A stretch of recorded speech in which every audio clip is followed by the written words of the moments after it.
Welcome to part 2 of our top 10 countdown to the things I hate most in gaming, and I'm glad you could join us. If you're finding this video without seeing part 1, there's a link in the doobie-doo and down there and wherever else you can normally find your links. So check it out so you can see the first half of the countdown, and thanks for watching. Number 5, we're going to pick on Gloomhaven again. I love Gloomhaven, don't get me wrong. Our group has played the entire scenario of Gloomhaven.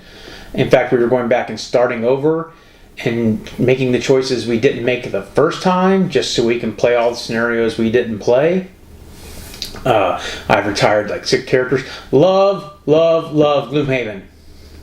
Hate Gloomhaven summons.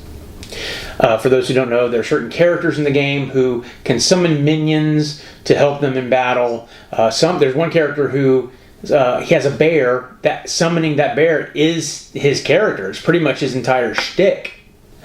And here's 2 problems with the summons. One, they don't follow the player's commands. They follow the AI rules that we use to control the monsters. So the player summons this creature, but then the creature doesn't do what the player wants. The summon does what the game decides it should do. And that's mostly for the purposes of moving and attacking, but it still detracts away that strategic decision from the player. It puts it in the hand of the game. I'm not playing the game so that you can play the game. I'm playing the game so I can play the game. I think that was a massive mistake. The other problem with the summon system, which is the initiative order and the fact that the creatures have summoning sickness. So you summon the creature at the end of your turn, right? You play your cards, summon the creature. Hopefully you did it late in the initiative so that none of the creatures are still attacking, because if they do, they're just going to kill your summon.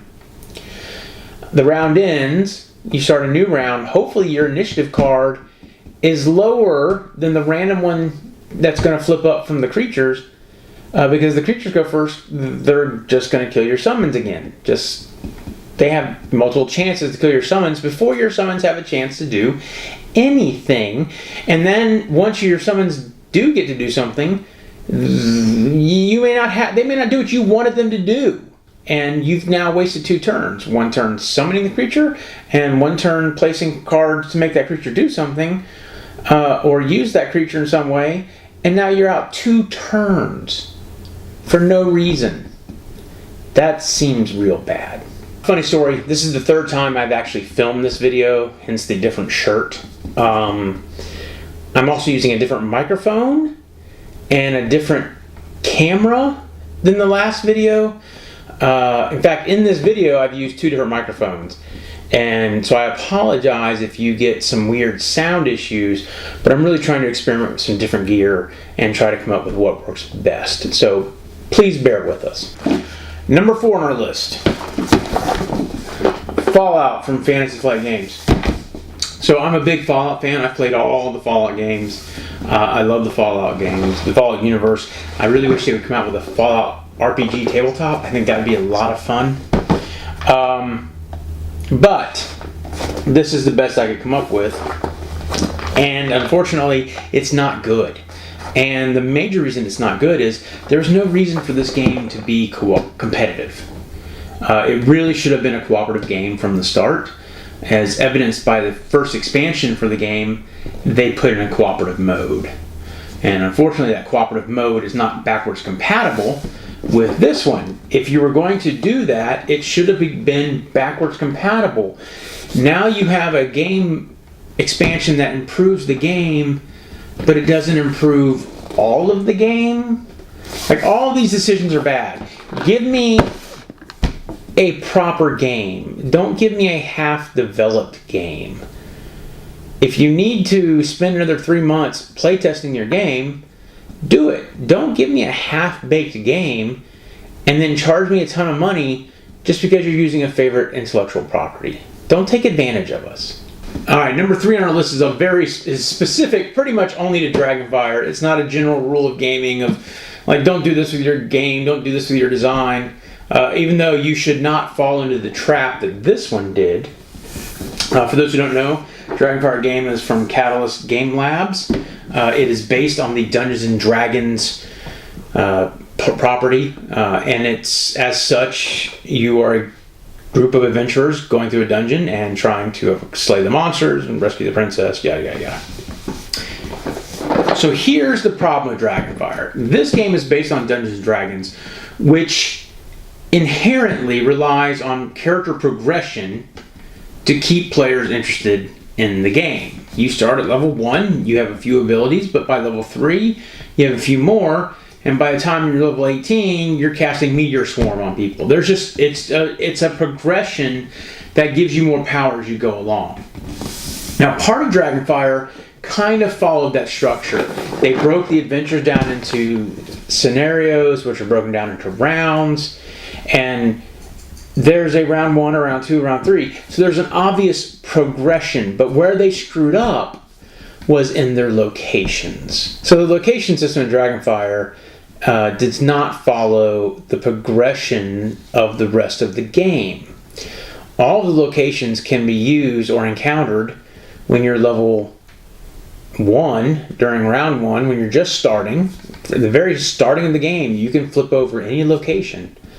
So you will face the same encounters at level 1 during round 1 that you will in round 3 after you become better and stronger and more equipped.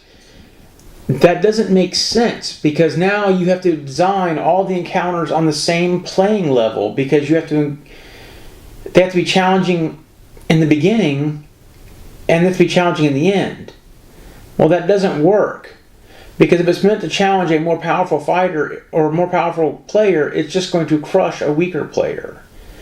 The locations really should have been round 1 locations, round 2 locations, round 3 locations, to go along with the rounds of the rest of the game. The fact that they didn't do this means that you can lose in the setup of the game. From the very first, before you even take a turn, you've already lost. And there's nothing you can do about it. That is terrible, and it ruins what would otherwise be a really interesting game. And I think that was just a bad decision. If the game already has an inherent progression mechanic in the game, utilize it. Don't go against it. Play to your game's strengths, not its weaknesses. Number 2 on our list, Folklore the Affliction. Folklore the Affliction is a progression-based game where characters and players can improve themselves over the course of multiple missions and an ongoing storyline in a dark gothic fantasy world. It's kind of like Gloomhaven, just darker. It's like Gloomhaven meets White Wolf. It's kind of neat as far as the setting goes. Here's the problem. As you're playing the game, your characters will encounter monsters and creatures and traps who will inflict afflictions upon you. You'll gain lycanthropy or vampirism or mummy rot or deafness, blindness, crippling injuries, some kind of affliction. And their method for handling that is using your experience points that you just earned. So instead of leveling up your character, you get to cure the disease that your character just got. Now, that would be great if everyone got afflictions. But because it uses roles, such as a tank and a DPS and a support and a controller, it uses these different types of character roles in the game, so the frontline fighter who's being the tank and the brick and up there taking all the damage so the squishy people behind him don't, he's suffering all the afflictions.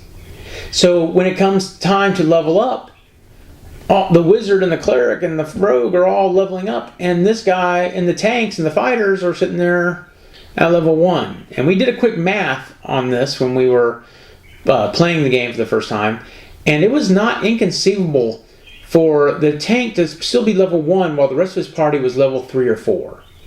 And that is terrible. You're punishing the defending player who's helping his team by making him spend his hard-earned experience points to cure himself of the diseases he saved his friends from. He should be rewarded for doing his job, not punished. That is a bad gaming decision. It took a game that we thought was going to be really neat and interesting and looking forward to diving deep into it, and we've never opened it again. So here we are, our number one bad decision. And I'm going to say Sentinel Tactics by Greater Than Games is going to be our example of this number one thing that just, it's my goat. So Sentinel Tactics, for those who don't know, is a game from Greater Than Games, and it's based on the Sentinels of the Multiverse board game, which is one of my top 5 games. I love Sentinels in the Multiverse. I love superheroes. But it took the card-based board game of Sentinels and turned it into a miniatures tactic-based game. Neat, right? You get to play the same characters in the same universe, just in a different format. I was really looking forward to it. And it had some great things to it, like these mission books that are just like comic books. In fact, they actually are comic books. Neat idea. In addition to the comic book mission books, the game came with a bunch of really neat figures. And each figure came with its own little cards and tokens, as well as the actual plastic minis. It didn't come with little bags. I did that myself. But that's how I wanted to organize the game. You know, I wanted to have... because I thought I was going to be playing this game a lot. However, while it has a lot of great components, the one thing it really lacked was a great rule book. This rule book is 8 pages long, which for a miniatures game might as well be non-existent. If you look at Warhammer or Horde or any other miniature game, they come out with rule books like this. They're chunky because there are so many things that have to be addressed: movement, line of sight, character abilities, attacking. There's just so much, and there's nothing in this rulebook. This was the fact I pulled off their website, I think that same week, and that at that time it was already 15 pages of FAQ. 15 pages. There's no reason I should have to print up 15 pages of FAQ to understand your game. Your game should be cohesive. It should be clear and concise, and it should make sense. Your rule books need to be read by people. They need to be understood and comprehended. If you're going to spend all this time and effort developing a game, you would probably I would think you'd want people to play your game.